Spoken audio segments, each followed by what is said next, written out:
Good evening, everybody. Welcome along to EFL Debate. This is the League One podcast, and I'm delighted to be joined by my co-host for the night, Colin Yates from the Fanzone Podcast on Bolton Wanderers. Colin, thanks so much for joining us. We really appreciate your time. Great to get your insights. Before we jump into Bolton Wanderers and chatting about how things are going for Ian Everett's side, I wanted to get a bit of a big picture chat with you about are we looking at a four-horse race for the top two, or do you think Oxford United still have an outside chance? I think with Oxford, I think they're in a fortunate position to be able to compete, I think, from a financial point of view with the so-called big clubs in the division. So ultimately what that offers is an opportunity for them to maybe kind of bridge a little bit of a gap, I guess, Gab, with the rest of the teams chasing them top two spots. So what I'm getting at is if they get the recruitment right in January, which, you know, is a tricky window to kind of circumnavigate, then yeah, absolutely, there's every chance they can maybe, you know, close that gap. But obviously, where we're sat at the moment, you can only kind of presume that it'd be ourselves, Pompey, Derby, and Peterborough in that top four race. But like I said, you never know. It's interesting, isn't it? I feel like Bolton Wanderers, maybe you'll agree or disagree with me on this, Cole, but I would say Bolton have maybe the least question marks over them of the four teams, because while Peterborough United are an absolute joy to watch, they could lose Ronnie Edwards in the last couple of weeks of the window. They've not got an awful lot of depth, so I think if they have injuries, that's going to be a problem. Derby, I'm not 100% sold on Paul Warne, although he has won promotion from this level before, but it is quite an old squad. And Portsmouth have just lost 3-0 to Leyton Orient and have got a couple of key players injured. Excuse me. Whereas with Bolton, it feels like you've got a pretty strong squad, especially down the spine of the team. Yeah, I mean, I can't really argue with that. I think that it's a squad that obviously has been built over quite a number of years now, and you know, as we've learned to understand, you know, we're notoriously pretty good in strengthening every season in the windows and off, you know, in the summer as well. So that'll be the reason kind of why I think there's been a massive focus on making sure we get the right type of player in through the door as well. Obviously ticking all the necessary boxes, not only from a skill set, but also from a personality point of view and the drivers that they've got to succeed in their own careers. So yeah, we kind of seem to be heading in the right direction, but I think it's always important to remember as a football fan, you know, it can soon change. You know, if you lose, you know, key important players, it can kind of derail us possibly, which is a little bit of a concern, I think, which you always have to have in the back of your mind, especially when you're dealing with a squad that's so kind of tight-knit and I won't necessarily say small, but, you know, fine-tuned, shall we say. It only needs one or two little slight issues to derail you a little bit. Yeah, which of the other three teams from Portsmouth, Derby and Peterborough would worry you the most, Colin, in terms of the automatic promotion race? It's a very good question, that. People keep going on about Portsmouth and the fact that they've kind of like done this before in terms of kind of going off the radar a little bit after the new year and stuff. That may be relevant. I'm not sure. Peterborough, you've got some cracking players. Did the experience of the playoffs last season, is that going to galvanise them? Is that going to make them want to, you know, push even further? Possibly. But I can't look past Derby County. And that's not because Derby are, you know, a club that are well supported and everything else. But it's Paul Warne for me who just stands out like a sore thumb at this level. I don't necessarily like, I hate saying this because there's no right and wrong way of playing football, and people, it really grinds me when people think, you know, say that there is. It's all about winning football matches, isn't it? And so, also, I don't necessarily like the way he plays or he sets up his teams, but he has a certain way of playing. I think he's obviously very successful. They're very proven at this level. So, Derby are a team that do concern me. For just as a challenger, I think, touch wood, and it is believe it or not, it's a wooden table. So we are the only we are one of the teams that are going to go up, and there will only be one other team kind of challenging us, all being well. Yeah, absolutely. Yeah, Malcolm said 4 in it for me, not Oxford, which Well, kind of answers Jacob's question there about how far does the title race go. And I kind of agree with you both that I don't think Oxford get top two. I think they're sort of in it for the playoffs. That's kind of how I would see it. Go on. Sorry, guys. I think any right-minded Oxford fan, really, when they look at it, they probably think, let's get rid of Pompey, Derby, and Bolton, and let's just focus on maybe next season. Simply because they've lost a manager, and let's be honest, when you lose a manager who's got such a important part to play in the way that the club is not only run on the pitch but off it as well, it's going to take its time to kind of gel again, isn't it? Really, new ways of not necessarily playing, but approaching how you manage your team on and off the field. It's a big change when you lose a manager, and maybe that's what they want to do. Maybe just let us three bugger off and let them then maybe push on next season, possibly. Yeah, for sure. I still feel like Oxford will feel like they can make a push of it this season, but I think they've got a shout for the playoffs, definitely. Yeah. I think they'll finish in the top 6, but for me, top 2 might be a little bit of a stretch. But I do want to talk to you about Bolton, Cole. Do you need to do any more business? Well, let me phrase it another way. If the window finished right now, would you be happy to finish the season with the squad that you've got in situ? Absolutely, yeah. I think there's an obsession with having to sign players in the January transfer window, and I don't ordinarily think it's necessary. I think if you've got that team that is just clicking, and obviously everything seems to be kind of going in the right direction, why disrupt that with signings for the sake of signings? And I think sometimes you can kind of that rabbit hole. However, having said that, I do think we need a couple of players just to kind of enhance our attacking options and solidifying us a little bit. See, I've been screaming out for a centre midfielder for a long time to kind of sit as a sitter, so to speak. You're like a Jay Spearing type, if you're going to use an analogy of Bolton. Somebody who can kind of put his foot in a little bit, break up play, but also kind of use the ball well and kind of go in and out of possession. But that's just my opinion. I think probably go down the defender route, I think, because we could end up being short. I think there's rumours of a couple of injuries in our defensive unit at the moment, and getting Jones away in the Asia Cup as well. So, yeah, probably a defender and most likely an attacker. Yeah, I feel like with the number 6 role for Bolton, with the way that Ian Evatt likes to play, your number 6 has got to be able to progress the ball really well, because they're the ones that the back three is going to go to first and foremost. So that suggests to me that player's got to be really good on the ball and have a good passing range on them. Whereas you bring a Jay Spearing type in them, they might be able to do the dirty work and break up play. But actually, when they're given the ball, and if they're going to have 90 odd passes a game, I feel like, is that going to limit you a little bit if you bring in a sort of a natural influence? Yeah, possibly. But I think that type of player is screaming out in our team. But, in my opinion, I think if you want a player to be able to play at the level that Ian Evatt expects, and like you've just said, in the way we play, that's going to cost you a fair few quid. And I think then they're the type of signings that you'll need to make when you're in the Championship to kind of like compete when, things get a little bit challenging, shall we say, in the middle of the park. Yeah, that makes a lot of sense. I also feel what I'm trying to get at, Gab, is I think we can get by with what we've got in the centre of the park at the moment. Yeah. Do you get what I mean? For this season. Yeah. But I think as we try and progress back through the divisions, and I think we need that focal point in the middle of the park. And also, I think just to add to that point, Cole, what you don't want to do is sign a player that's going to tie you over for the rest of this season on a 2.5-year deal, and then find that when you do get into the Championship, you've got someone that you don't really want to progress forward with. Whereas if you get to the Championship with more of an open book, you have a lot more leeway in terms of what you can bring into the building. So, Yeah, I think that's an excellent point.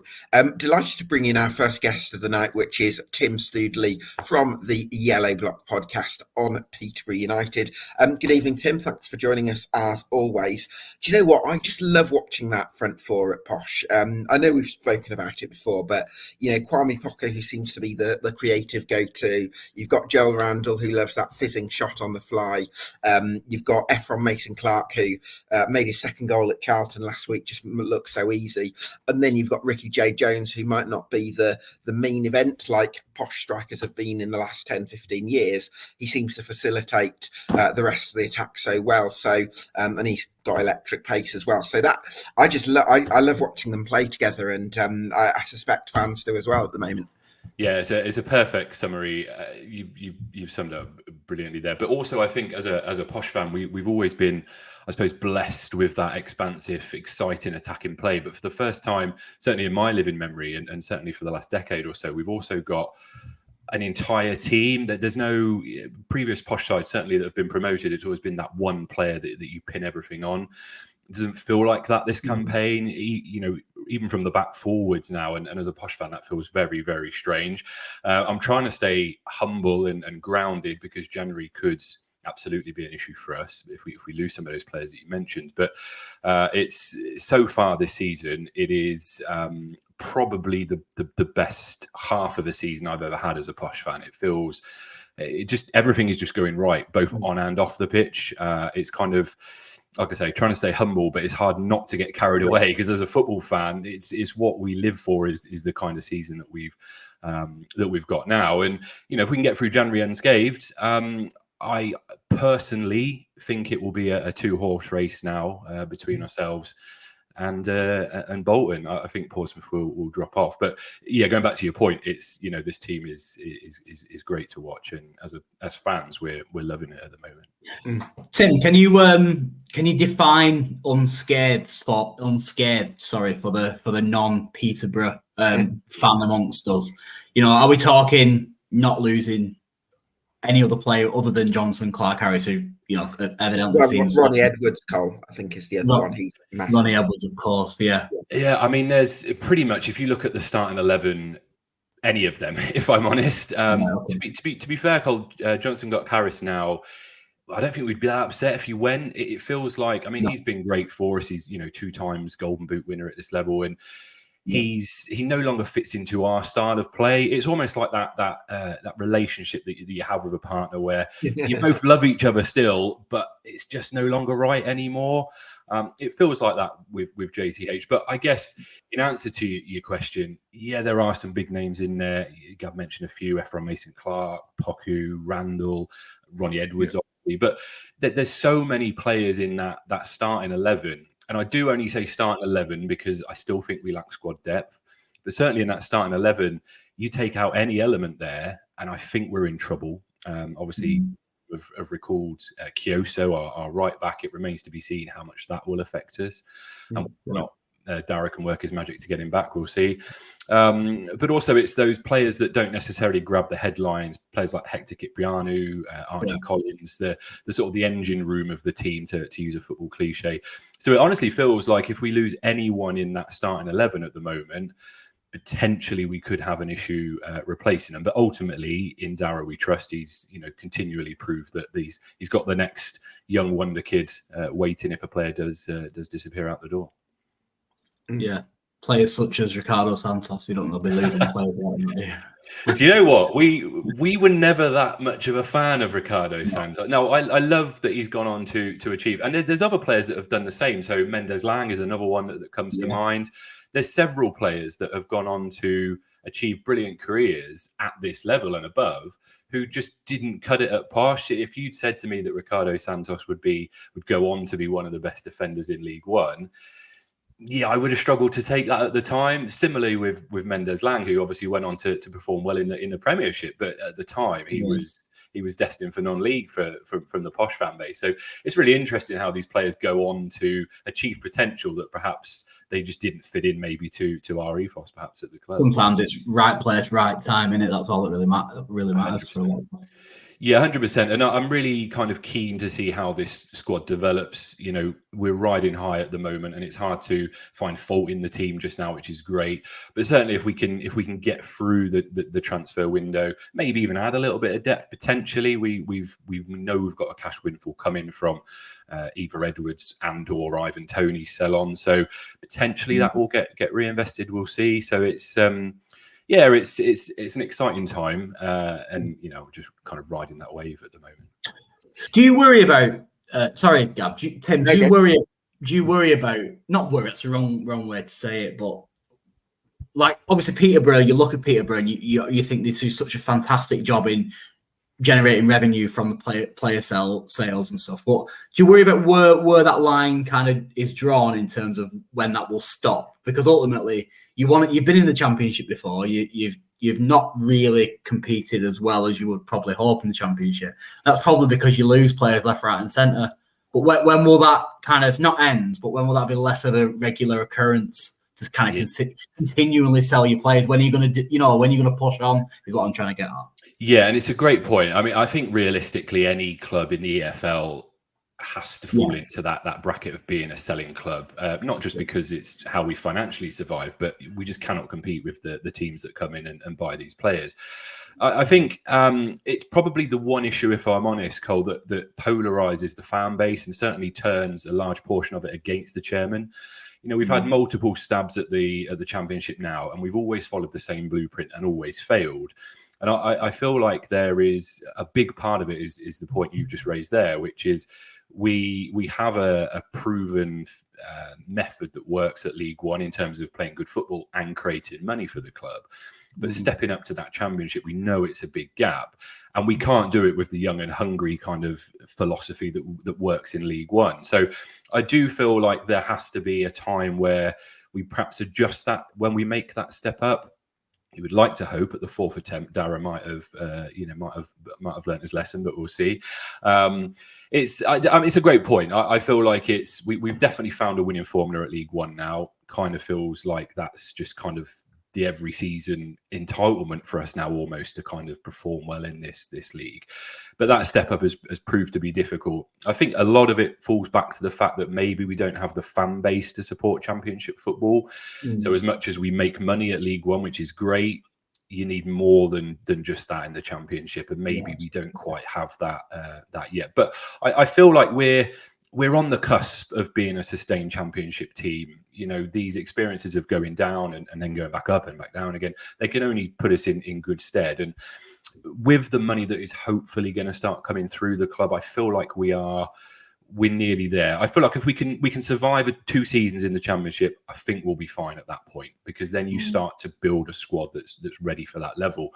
Whereas we're almost always playing catch up. You know, we build a good League One team, and then suddenly you have to make a good Championship team out of that squad. Yeah, absolutely. It's not even the question of like, where do you find?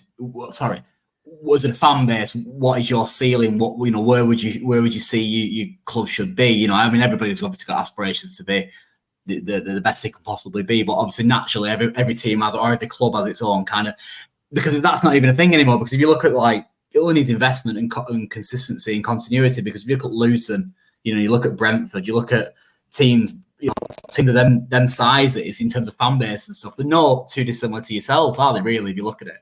Yeah, I feel like it's probably right that we do flirt between the two leagues, if I'm honest, because I feel like that's kind of our sort of grazing patch at the moment, if I'm honest. I feel like, I don't want to say we're better than League One, but I feel like we are always in that mix in League One. Like in between league type of thing. With exactly that. Exactly that. Rotherham, if I'm honest, is probably a good analogy to compare us to. The only difference is it feels like our stadium has a little bit more of a soul than Rotherham's, but I'm just throwing shade at any Rotherham fans there.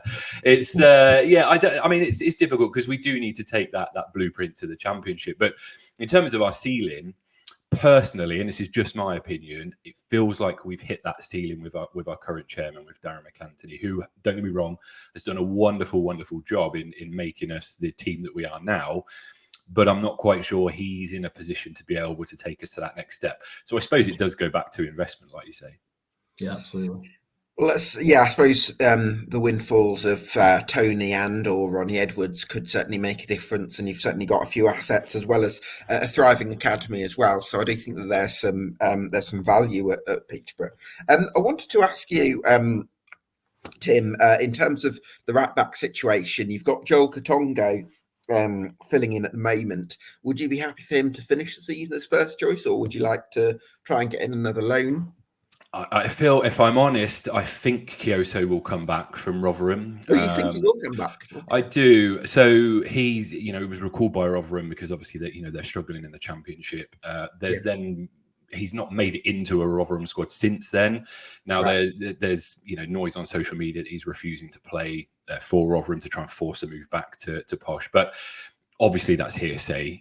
There's nobody's ever going to come out and confirm whether that's the case or not. That's what I'm doing. I feel like I mean, initially I thought it was a pipe dream to get him back, but I feel the more that time goes on, the more that, and knowing Darrow as we do, the more I suspect it may happen. If Tony does get sold this window, or if Ronnie Edwards gets sold this window, the fans will expect a sign in. And Kyoto, the club, as we do every season, fell in love with a loan signing. So I feel like he would be the perfect kind of signing for us to come back. In terms of Katongo, I guess it remains to be seen. He wasn't great against Leeds in the FA Cup. However, that's probably unfair because Leeds are a Premiership team in waiting, to be honest.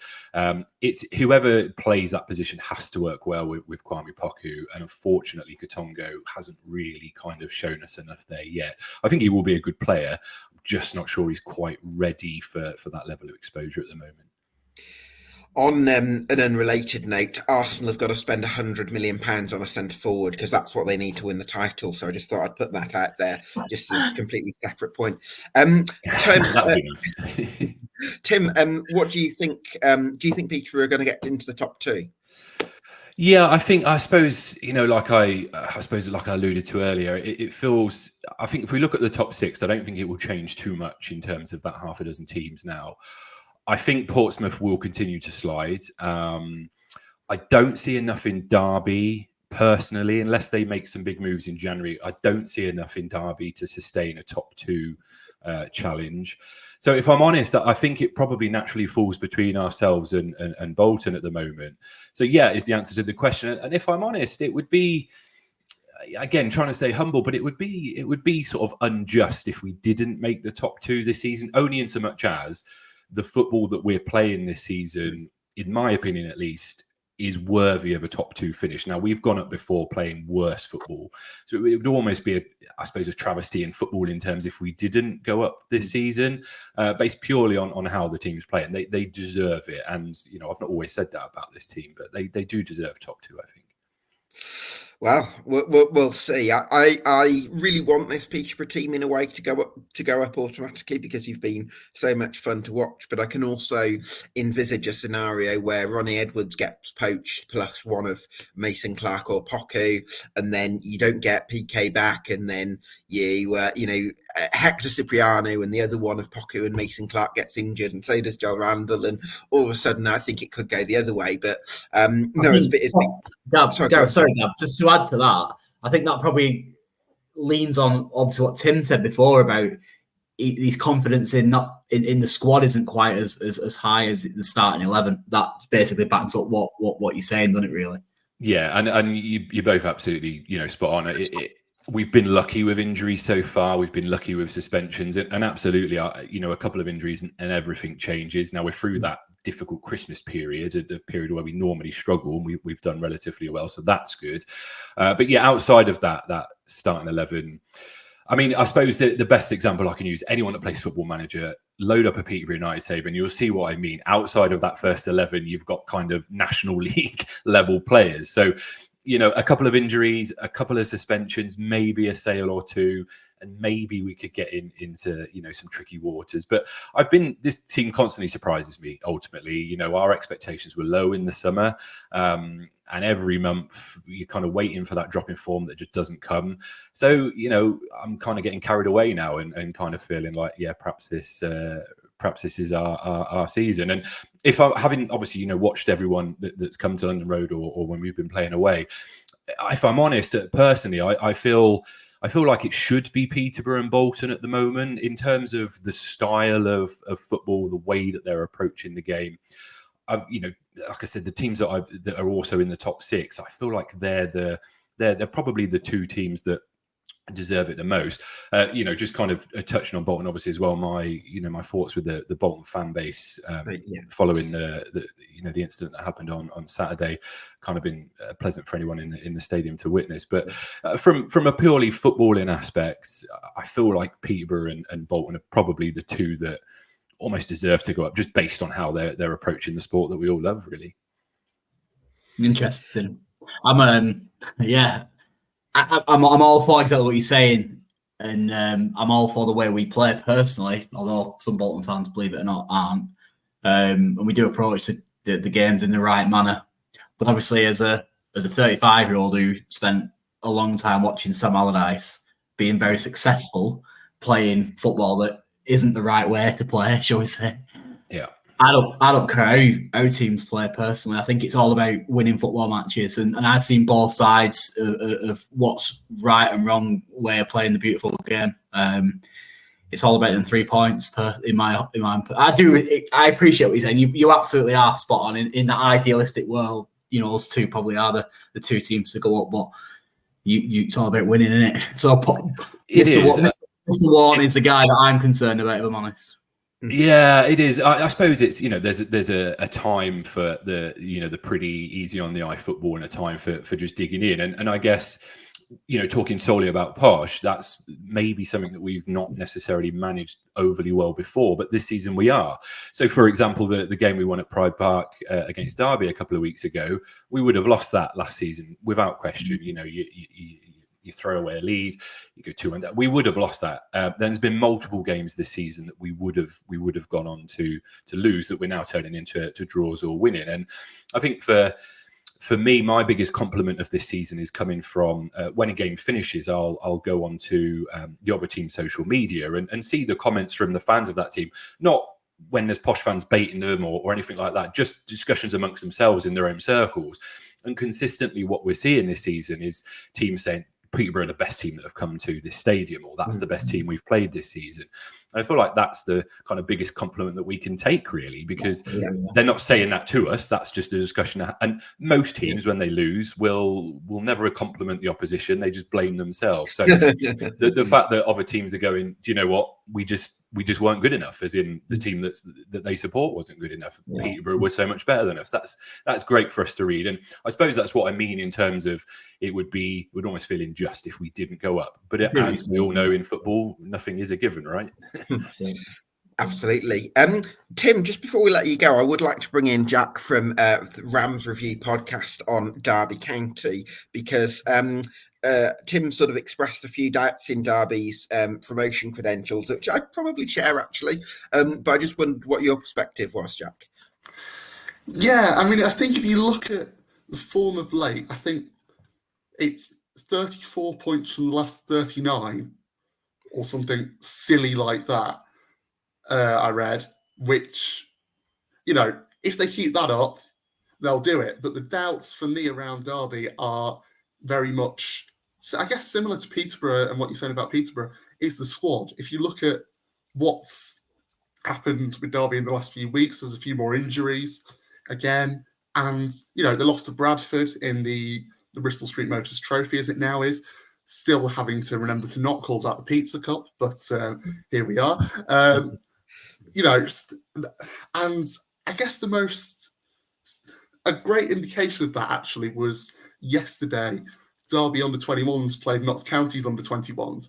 I don't know if anybody saw the team, but Joe Ward, Louis Sibley, Liam Thompson and Tyrese Forner were all started in that game and all played just over a half to get some minutes, which, considering the amount of football that's been played in the last few weeks, and the fact that they were then, still needing to get minutes in a reserve game, shows that Paul Warner's been very much sticking with his preferred 11. And I wonder whether some of that comes down to not having as much faith in some of the rotation options. You take the Peterborough game, and Derby had an unchanged lineup for the third game in 6 days with, one of the oldest squads in the division. That's, I think, I said it at the start of the season. I've said it most of the way through the season. January was always going to be key. If you think back to last season, Derby messed up January. Other teams strengthened. Derby brought in 3 loanees who pretty much flattered to deceive. And that was their January business. And that's when the slide kind of started. The 19-game unbeaten run ended with that FA Cup game against West Ham the day before deadline day. Max Bird got injured, which was obviously significant there as well. But that's when the slide down the table started. So I think there's a lot of talk about Corey Blackett-Taylor. I think adding another winger is something Paul Warne's very keen to do, and fans are very keen on. I think he'd be a good addition. I think there's a lot. Well, Jack, he's rapid, quick as well, and Tom Barkhouse, and with all respect to Tom, probably isn't. So I think that would be a great signing. But I wanted to sort of bring up a bit of a compare and contrast, if you like, with Derby and Peterborough, because which either of you feel free to come in on this. I feel like with Peterborough, yes, they do stick with the same 11, but because they've got such a young, fresh, hungry squad, I feel like they can get away with that. Now, obviously, like you mentioned, Jack, Derby's form is fantastic, and I don't want to take anything away from that. But I would also feel like there's more risks with Derby sticking with the same 11 when it is, relatively speaking, an ageing squad. 100%. I think part of that, certainly last season, we looked at that and we said, it's come from circumstance, right? This season, it's very much, there's an element of circumstance with not being able to pay transfer fees or not wanting to pay big transfer fees. And, taking players who have dropped down a division, they're always on a free, they're always going to be older players generally. And that is about approach. But there's been, if you look at the signings in the summer, there's a fair few questionable injury records as well. So there's always going to be that risk. And I think that's what Peterborough have. And that's what they had if you go back to New Year's Day. They looked fresher, fitter. They still are the best side to have come to Pride Park this season, in my opinion, by a lot. The football they played, as you were saying, is great. And in that respect, they do deserve to go up. What I would say about that is, how many times have we seen the team playing the nicest football fall at the final hurdle unjustly? That's the worry. That's got that be in the back of my mind. I'm thinking, all the praise that Derby fans give on the side of a decade ago under Steve McLaren, give to that side. At the end of the day, they lost that playoff final. It was a great season. They played some great stuff, but and that there's a balance there. Yeah, you're right though, and it's a fair point, Jack. And similar to how Gab was wiping off half our team of injuries, it's definitely. I decided to get these players injured. Yeah, it is a concern. I suppose in an ideal world, we would start to put some daylight between us and the likes of Derby and Portsmouth, and then if that bad form does inevitably come, which it probably will for both us and Bolton at some point, hopefully there's a little bit of daylight between us then. So, I don't want to get to the last game of the season when we entertain Bolton at home and need to get something from that game. Hopefully for us, the league will be wrapped up by March, and then have to come back from 3 goals down. Yeah, that's it. You've got it absolutely. But it's ironic. You talked about playoff finals. I think for us, obviously the game against Sheffield Wednesday in the playoffs last year, which was, for all the wrong reasons, was a game to remember, throwing away such an overwhelming sort of lead in the playoffs. But I think ironically, it's probably actually served us quite well. And as much as it hurt at the time, it's probably put us in a really good position now, because we've got a team that know how it feels to lose. And now we've just got a bunch of young winners ultimately. Tim, thanks so much for your input from the Yellow Block podcast, and keep up the great work on the pod, mate. You're welcome. Thank you so much. Have a lovely show. Thank you. Jack, I want to ask you about what Derby need in January. Yes, so I think a winger a winger would be very nice. Someone like Corey Blackett-Taylor, as you say, is rapid. He's having a great season. If he could carry that on, I mean, him on one side and Mendes-Lang on the other would be quite a threat. At the moment, you're seeing Mendes-Lang take a bit of a free roll and kind of roam and keep swapping sides to keep opposition defenders on their toes. If you've got his threat from one side and Blackett-Taylor's from the other, then you really start to build on that. But so that'd be big. There is some calls for a striker. Tyrese John Jules' loan has been extended to the end of the season, so whether that alleviates a little bit of that, I don't know. You've obviously got Martin Waghorn and Connor Washington both injured, but James Collins, despite all his critics, is having a good season. He's scoring goals. He's effective. In an ideal world, would we have a third fits option, with that bit more pace, as I keep seeing touted? Yeah, if there's unlimited money, but a winger first, and then the thing, maybe a striker and maybe someone in midfield to just. There's two profiles that I keep seeing people ask for, where some people are arguing for a sort of holding midfielder anchor man, and others. Sorry, this is probably this has gone really bad audio. Apologies, but the other one is to have that bit more bite and a bit more energy in the midfield, and I think we've seen that. That's something that I've said it before. Graham Shinney's departure for £30,000 during administration was never truly rectified with a player of that mould. But Liam Thompson, since he's come back, has been coming off the bench and providing that burst of energy, kind of getting in players' faces almost, and just those little bursts of energy, little sprints and bits of pressure. So I think someone like that, or someone to really cement that midfield would be nice, because I think it is built on a solid defensive foundation. I mean, Cashin and Nelson are up there with the best centre-back partnerships in the league. Agreed. If not the best, depending on who you ask. I'll stay impartial here, because I don't know how much of that of where I sit. It's trying to judge it and remove the bias and try and remain objective. I guess I don't watch as much of anyone else to know. I think that's a reasonable assertion, definitely. Okay, right, we'll take that. That's reassuring. Try to maintain the journalistic impartiality here. But I think winger, then maybe a striker or a midfielder, get some players in, and I think the other thing for the next few weeks is going to be try and ride it out whilst AFCON is ongoing until Ryan Nyambe gets back, because that's a huge miss. But at the same time, I want them to do really well, because look at last night. What a result! You've got player playing for Ilkeston Town as just part of the team that beat Morocco. It's a heck of a story. So there's the Derby fan that's thinking, we need him back as soon as possible. There's the other part of me is a football fan and a football journalist going, this is brilliant if they could go on a run. So it's just riding it out without him as well. But I'd say, I wouldn't say we need to get another right back. We signed two kind of right wing backs in the summer and then got Nyambe as well. So, it's just the nature of the timing of these tournaments. There's teams go through this, whether it be AFCON or the Asian Cup. It's just part of the season. Absolutely.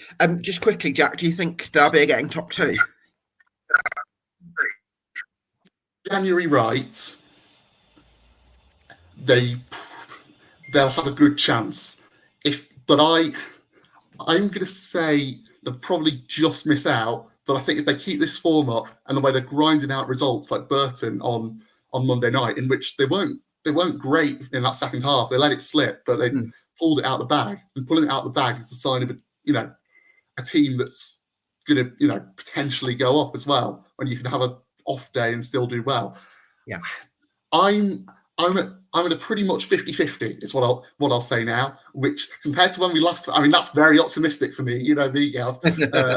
I've been burnt before in terms of promotions and playoffs and late slumps out of the the top 2 or the playoff places or whatever it is. So, but yeah, I think there's they're not playing the most attractive football at times, but Paul Ward knows what he's doing and he knows how to get a team up. Which 50 are you going with then? You know what? I'll say yes. It's a good day. Brilliant. Go on the more optimistic side. Listen, Jack, it's been great to get your insights, and keep up the great work on the Rams Review podcast, and hopefully catch up with you later in the season. Yes, yeah. Cheers, mate. That's been good. So yeah, hopefully catch up soon. And I will just say as well, for the podcast derby stuff, I'm going to start doing more other general football stuff again. So people want to check me out as well for random other waffle about other teams, then, be my guest. Yeah, absolutely. Let me just double check. What's your account details so people can follow you as well as the Rams Review? My at is at Jack Bryan Football. It's you'll see it if you just scroll down the derby, like the Rams Review Twitter page.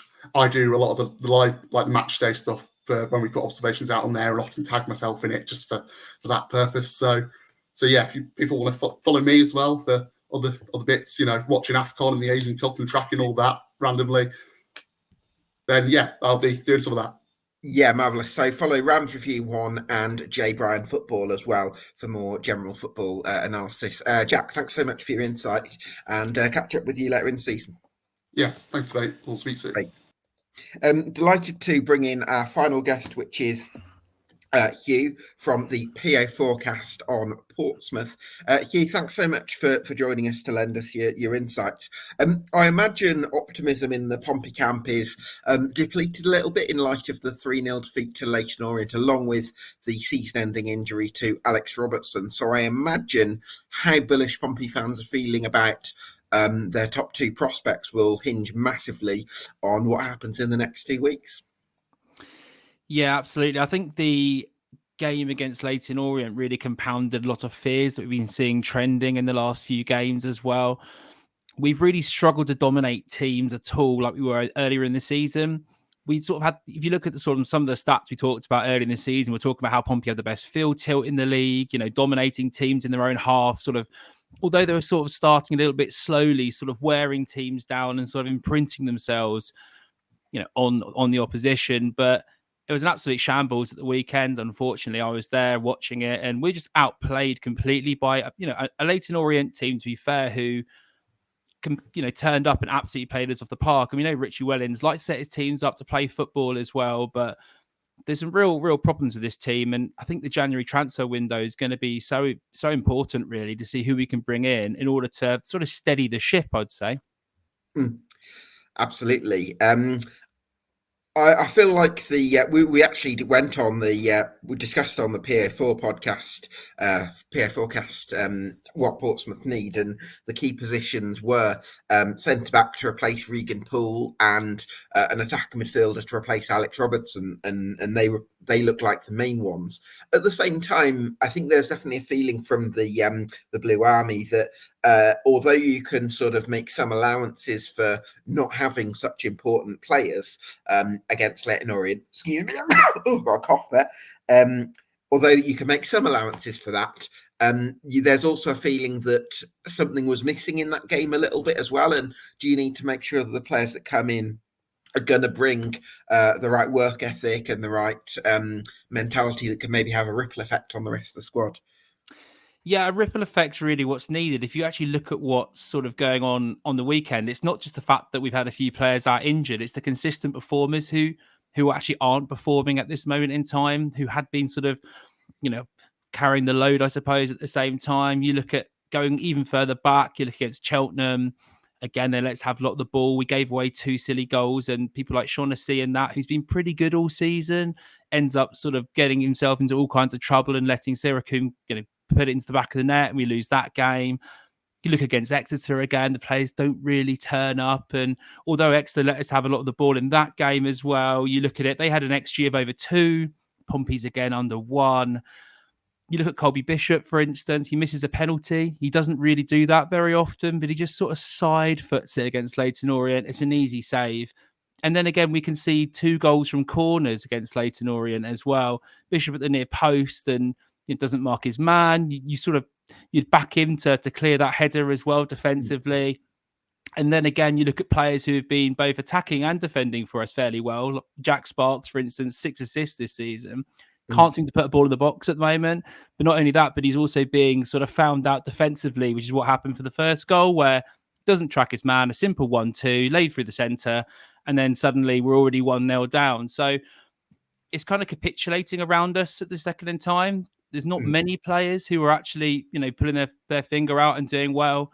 And then again, you look at the wingers, and we spoke about players in wide areas making an impact for us. And we can't keep riding Paddy Lane, who's been really good this season, to be fair, and one of the standout performers, alongside Kamara, who obviously is on loan from Norwich, but he's only 20 years old and he's not used to playing a lot of football. So you look at the backup players in the squad, you're looking at the bench, you're thinking, who can we bring on to make an impact? Yeah. And quite frankly, it's just, there is nobody there who can actually come on and make an impact. Gavin White, pretty disappointing. Scully been injured, pretty disappointing. So you know what? That's so interesting, Hugh, because for some teams, I find it really difficult to name the best 11 because it's like they have got so much depth that it's all. With Portsmouth, I feel like if you ask me to name Portsmouth's best 11, albeit with everyone fit, let's say Regan Poole and Alex Robertson were it, I would be able to do that just straight off the bat, which in a way is a good thing because it means that you've got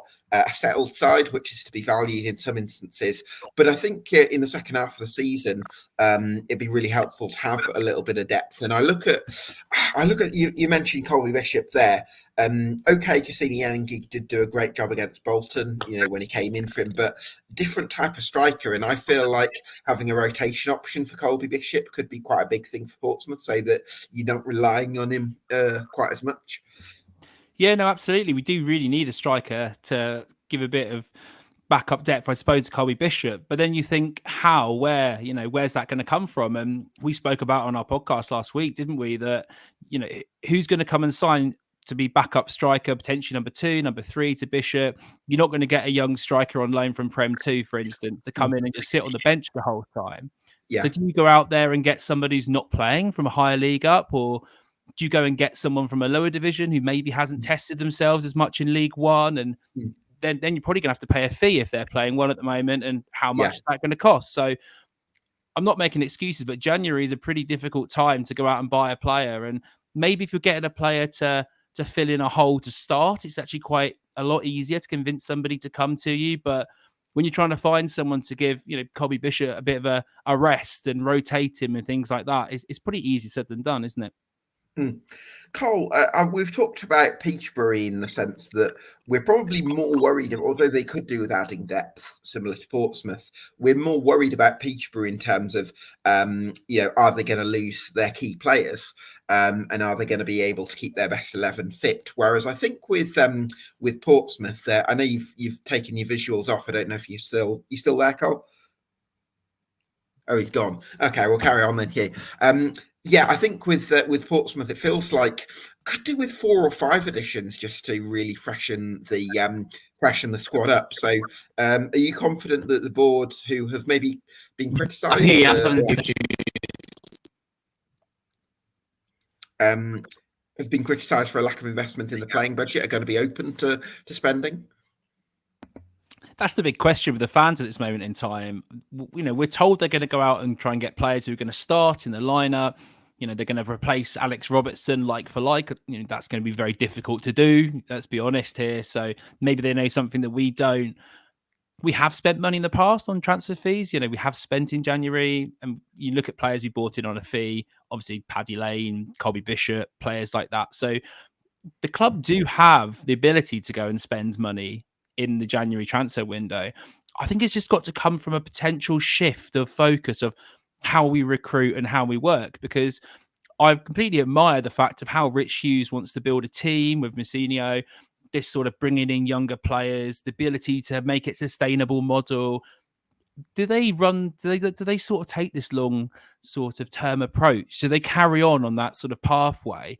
Or do they look at the league table and think, wait a second, we need a couple of win now players, a couple of game breakers who may be a little bit more outside of that normal thinking you get from our management team? If so, does Rich Hughes go to ownership and go, look, you get me these 3 key players, and I think we've got a really good chance of being promoted. Without it, it's not happening. I think that's the big question. Do the owners and does Rich Hughes together maybe change focus to a sort of a win now approach to get us promoted? Or do we just put our, head in the sand and go, it is what it is, and we'll carry on the model as such? Well, you know what, Hugh, I really like that Portsmouth as a club under Richard Hughes as sporting director now does think about the bigger picture. And I think under Kenny Jackett, it was more of the money was going into those sort of win now sort of older players, and the idea was you sign players who have got the experience to play for Portsmouth Football Club, whereas now the club's maybe looking more at players who have got the hunger and the drive to play for Portsmouth. And I think that's great, investing in assets and investing in the infrastructure. At the same time, I also feel like this is a crucial month for Portsmouth.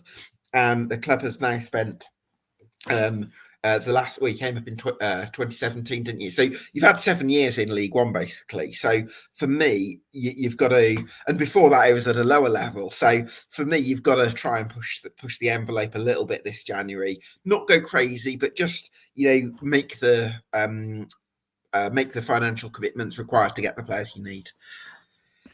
Yeah, no, absolutely. When they're looking at this, and I know they're interested in data, I know they've increased the scouting team from 2 to 10, for instance, in the year that Rich Hughes has been here. So I know he's been looking at his sort of database and his backups and his contingency, and he's been going through that due diligence.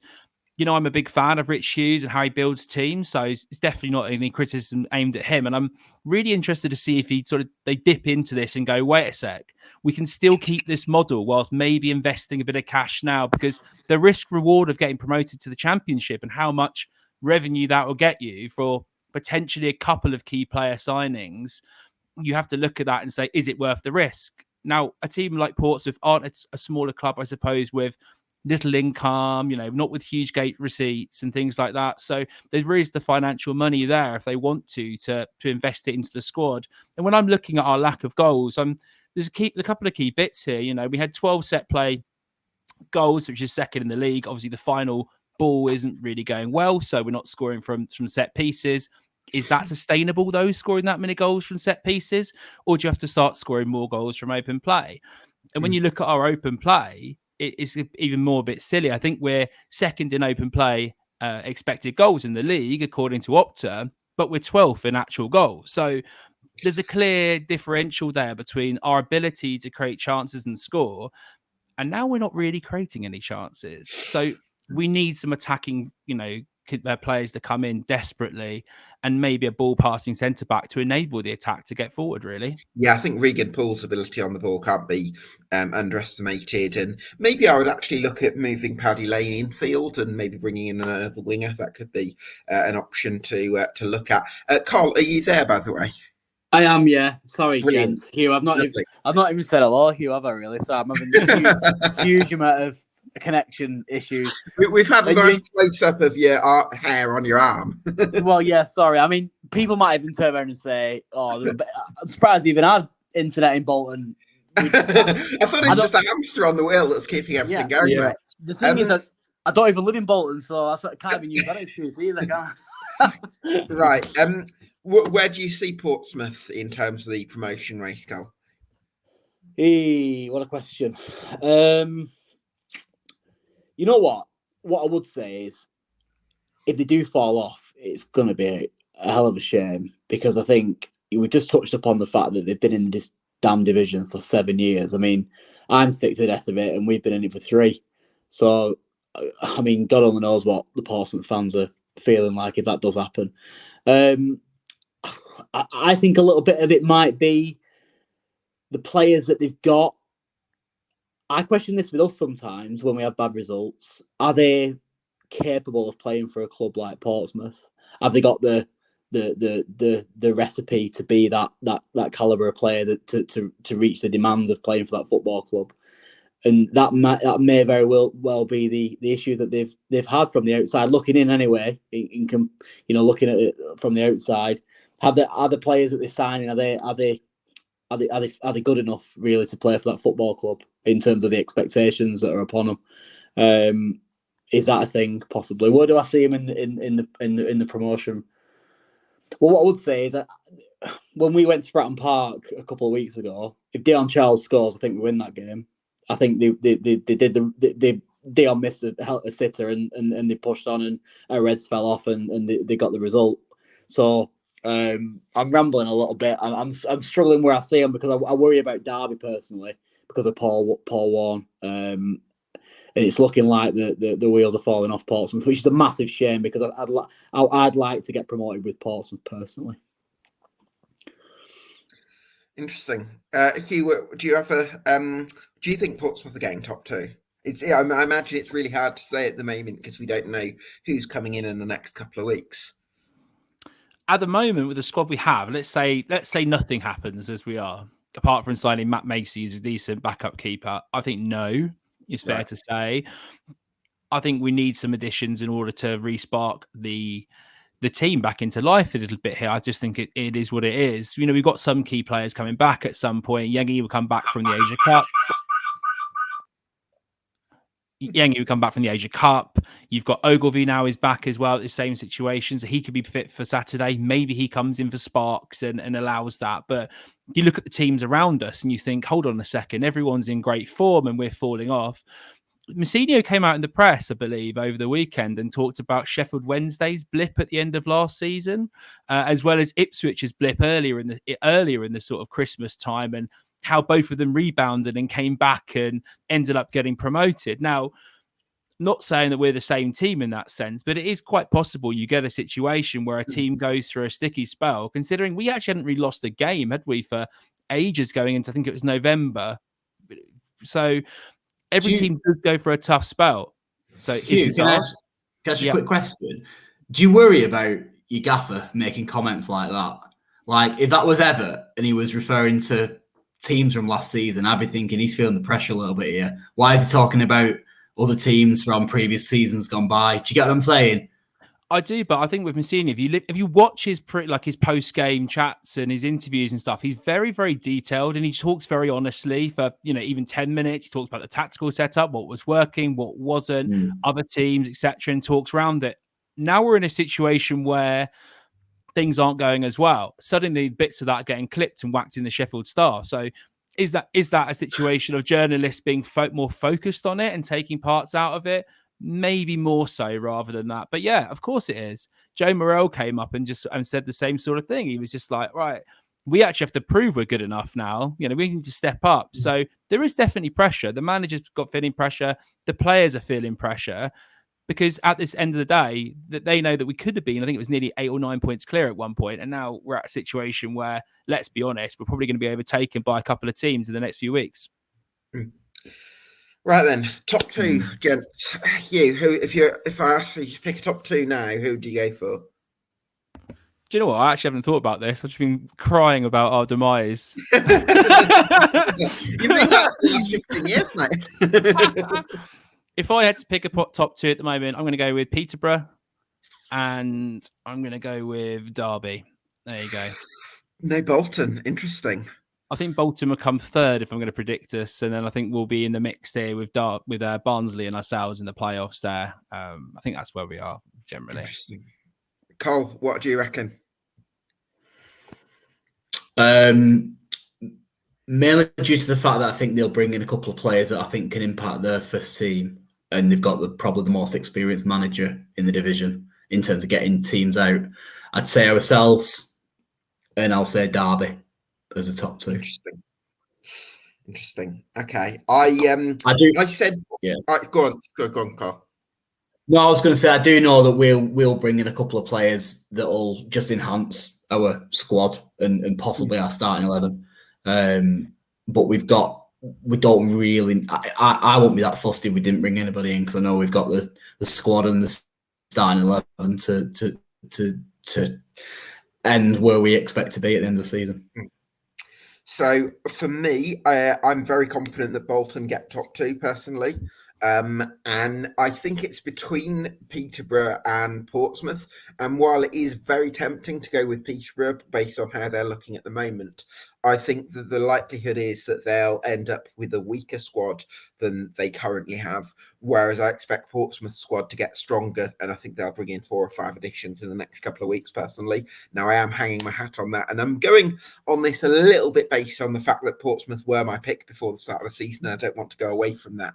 But I'm going to stick with them just because I don't want to be too reactionary based on that Leyton Orient game, but I would like to see the right additions come in at Portsmouth between now and the end of the window, because I think that's going to be crucial. Yeah, you talk about additions. Sorry. You talk about additions, and from the outside, like Pompey, apparently, and I'm sure Hugh can elaborate and yourself can elaborate on this more, but they obviously need players to come in to kind of enhance the chances of getting automatic promotion because of injuries, of course. I understand that, but 4 or 5 players sounds like a lot to me to bring in the January window to help you get over the line, because obviously you're expecting them players to hit the ground running straight away. Where are them players coming from? Are they coming from a higher level? You know, what's the current kind of season look like? How fit are they? You get what I mean? There's a lot of things to rely on.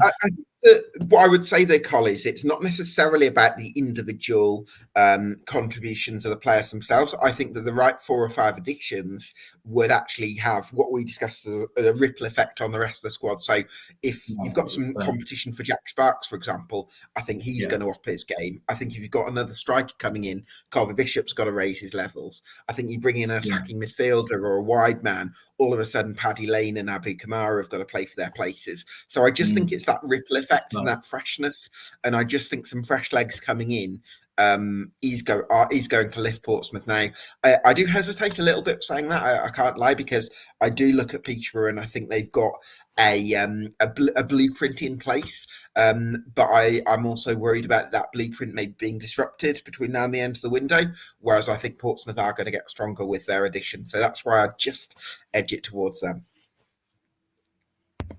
I would say that I had Bolton to win the league at the start of the season. So really, if we're going on Gabe's prediction there, I should really be sticking with that, shouldn't I, really? And I should be backing you in this situation. But I'm basing my idea on where we are now, not on who we're adding. Although I'll be honest, I thought Bolton, I'll disagree with you, were pretty disappointing when we came down to Fratton Park. Yes, the Dion Charles miss, he scores that 9 times out of 10. But I thought Santos was poor, bullied by a pretty inexperienced striker up front.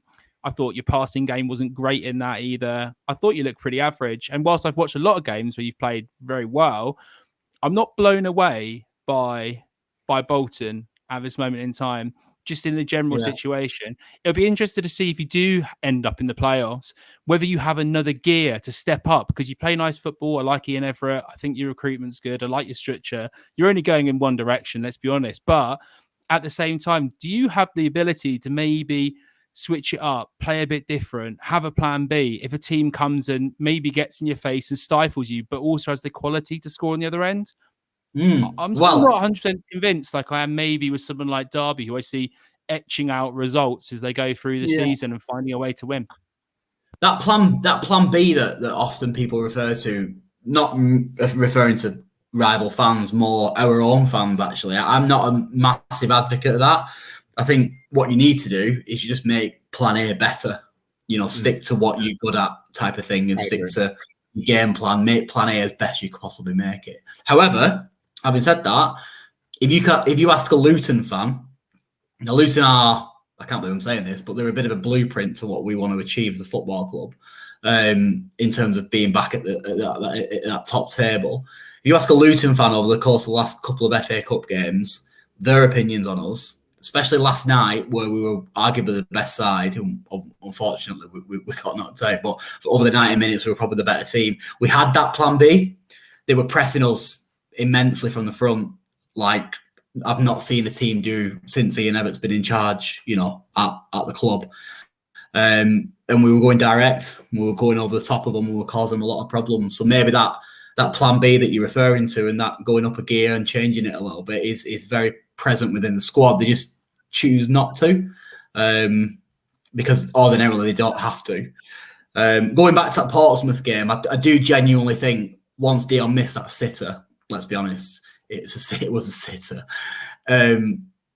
the heads of the players has dropped. So you talk about Rico being ruffled and, passes being led astray by Josh Sheehan or whoever it was that weren't playing very well. I think it was a contributing factor, the fact that they all missed that and their heads did at the floor. But yeah, we'll see how that reverse fixture pans out in a few months, I think. Yeah, of course. I just wondered, do you think you're a better team than last season? Or do you think the competition is just not as strong in the league? We are more of a consistent team this season than we were last season in terms of individuals. So there's more 7, 8 out of 10 players. Whereas last season we had obviously Traff, who's gone on to play for Birmingham in the Prem, and Conor Bradley, who's obviously now going to be playing for Liverpool over the next few weeks.